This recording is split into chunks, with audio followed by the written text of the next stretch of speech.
Dinas Kesehatan Kabupaten Malang menyebutkan jumlah korban meninggal pada tragedi Kanjuruhan bertambah menjadi 131 jiwa per Rabu 4 Oktober 2022 pukul 10 pagi.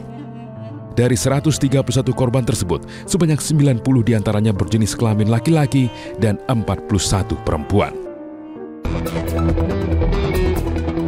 Tragedi Kanjuruhan tak hanya merenggut ratusan korban jiwa, tapi juga meninggalkan luka dan trauma bagi korban yang selamat.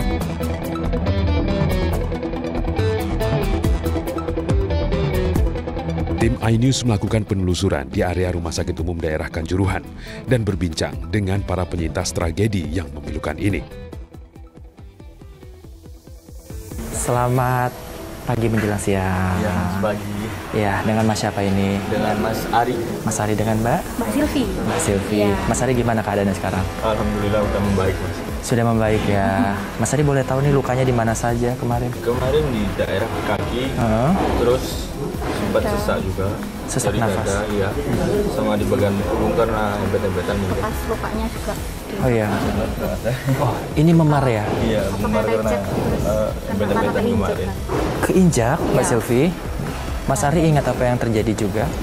Iya, Waktu itu? pas itu setelah ada penembakan gas, pada berlarian keluar kan, Mas. Nah, di situ pintunya sempat tertutup, jadi embet-embetan situ. Oke. Sudah berapa lama di rumah sakit ini menjalani perawatan? Mulai tanggal 2 kemarin. Siang. Tanggal 2 siang. 2 hari sekarang. Dari tanggal 1 terjadi malam, pagi sempat pulang ke rumah dulu?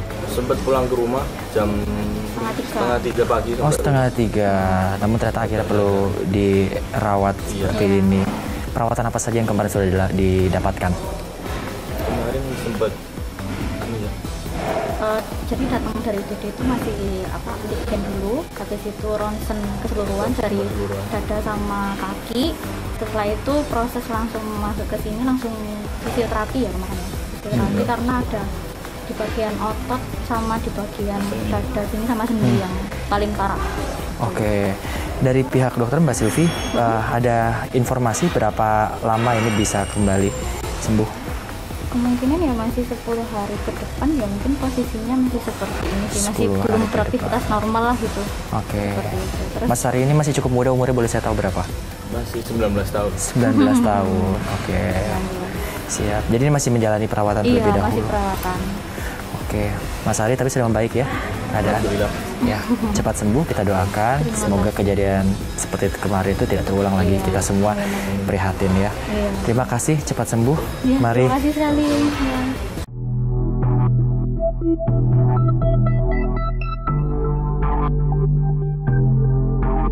Selanjutnya, kami mendatangi RSUD Kanjuruhan untuk mengetahui lebih dalam kesaksian tenaga kesehatan yang tak kenal lelah membantu para korban.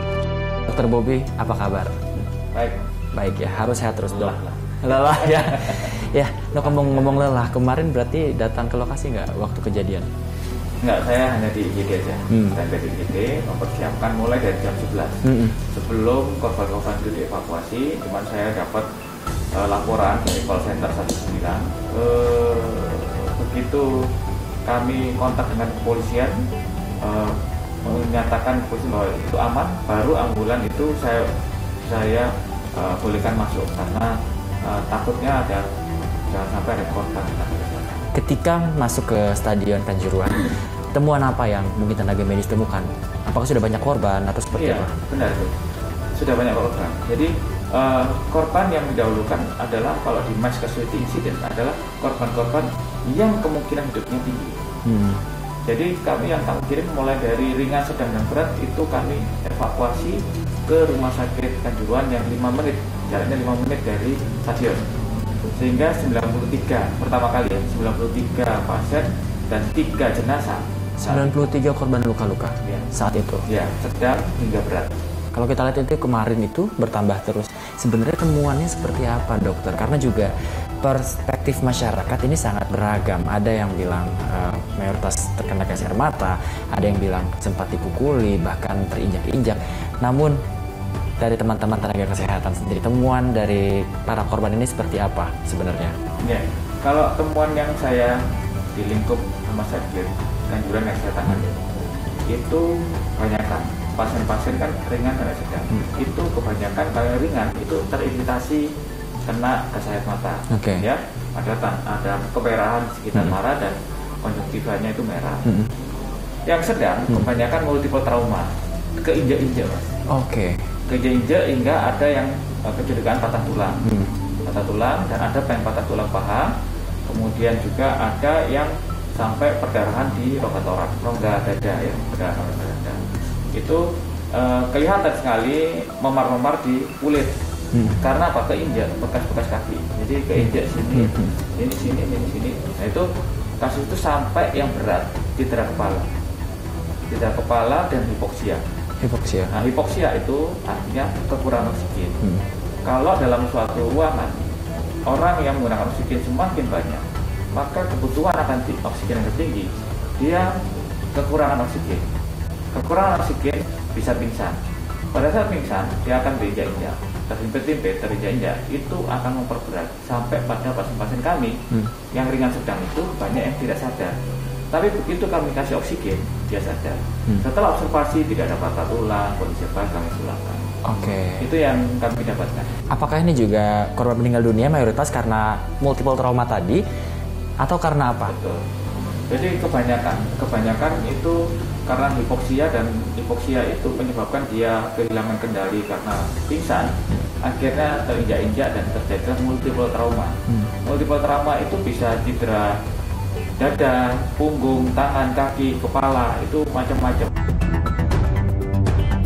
Ikut berbelasungkawa terhadap kawan-kawan Aremania dan Aremanita yang telah meninggalkan kita semua. Ini kekuatan berapa Mas yang diturunkan? Ini kurang lebih di angka 700 orang.